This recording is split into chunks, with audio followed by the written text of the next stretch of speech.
Students, welcome to online classes. बेटा आज अपन chapter number 12 पढ़ रहे हैं, उसका नेक्स्ट भाग। कोई ज़बान उर्दू, हिंदी या अंग्रेजी सीखने के लिए तुम्हें उसके अक्षर सीखने होते हैं। इसी तरह पहले तुम्हें प्रकृति के अक्षर पढ़ने पड़ेंगे। अब देखो, आप इंग्लिश सीखते हैं, चाहे हिंदी चाहे उर्दू कुछ भी सीखते हैं, तो पहले अक्षर सीखते हैं ना। पहले जैसे अ से अनार, अ से आम, ये सीखते हैं, या इंग्लिश में ABCD सीखते हैं, उर्दू में अलिफ बे सीखते हैं।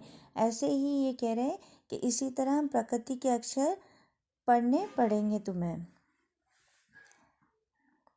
तुम अपनी कहानी उसके पत्थरों और चट्टानों की किताब से पढ़ सकोगे।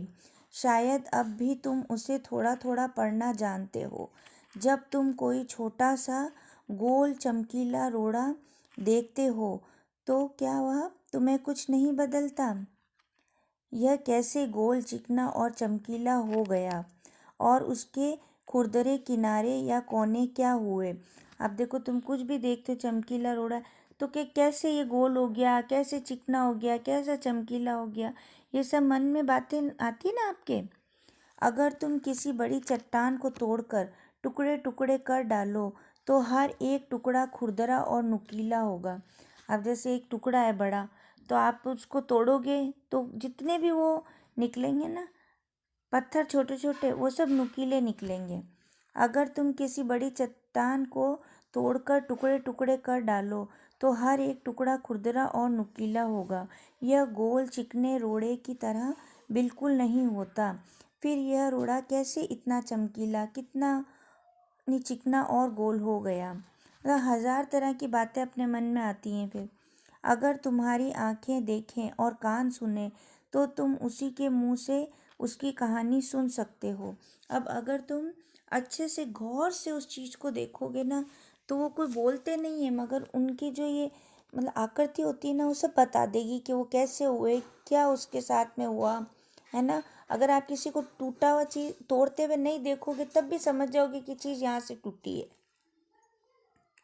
वह तुमसे कहेगा कि एक समय जिसे शायद बहुत दिन गुजरे हों, वह भी एक चट्टान का टुकड़ा था, ठीक उसी टुकड़े की तरह।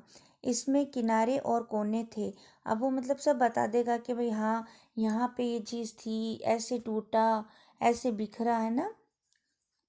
जिसे तुम बड़ी चट्टान से तोड़ते हो, शायद वह किसी पहाड़ के दामन में पड़ रहा।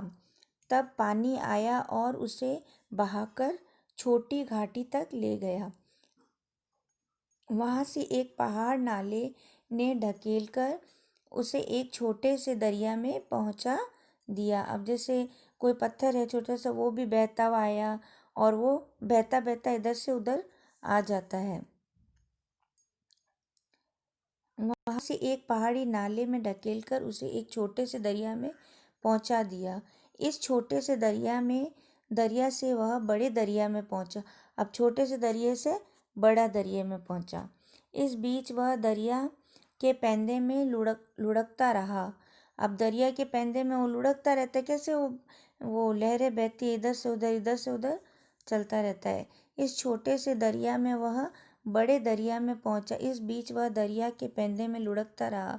उसके किनारे घिस गए और वह चिकना और चमकदार हो गया। अब देखो, लुढ़कता रहा इधर से उधर, तो घिस घिस के वो चिकना और चमकदार हो गया पत्थर। इस तरह वह कंकड़ बना तो तुम्हारे सामने है।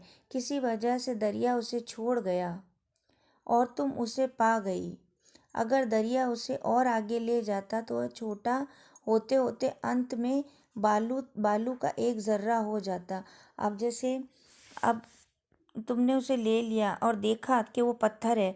अगर वो तुम नहीं लेते, वो आगे से और दरिया में आगे से आगे जाता रहता, और छोटा होता रहता, और छोटा होता रहता, और बालू से मतलब छोटा सा कण बन के रह जाता। समुद्र के किनारे अपने भाइयों से जा मिलता। अब समुद्र के किनारे जा मिलता, जहाँ एक सुंदर बालू का किनारा बन जाता, जिस पर छोटे छोटे बच्चे खेलते और बालू के घरोंदे बनाते। अगर एक छोटा सा रोड़ा तुम्हें इतनी बातें बता सकता है तो पहाड़ों और दूसरी चीज़ों से जो जो हमारे चारों तरफ है हमें और कितनी बातें मालूम हो सकती हैं। अब देखो बेटा, अपन खुद ही देख के चीज़ को अनुमान लगा सकते हैं कि ये मतलब कहाँ था, कैसा हुआ और कैसा हो गया, है ना। ठीक है बेटा, ये चैप्टर अपना यहीं ख़त्म होता है।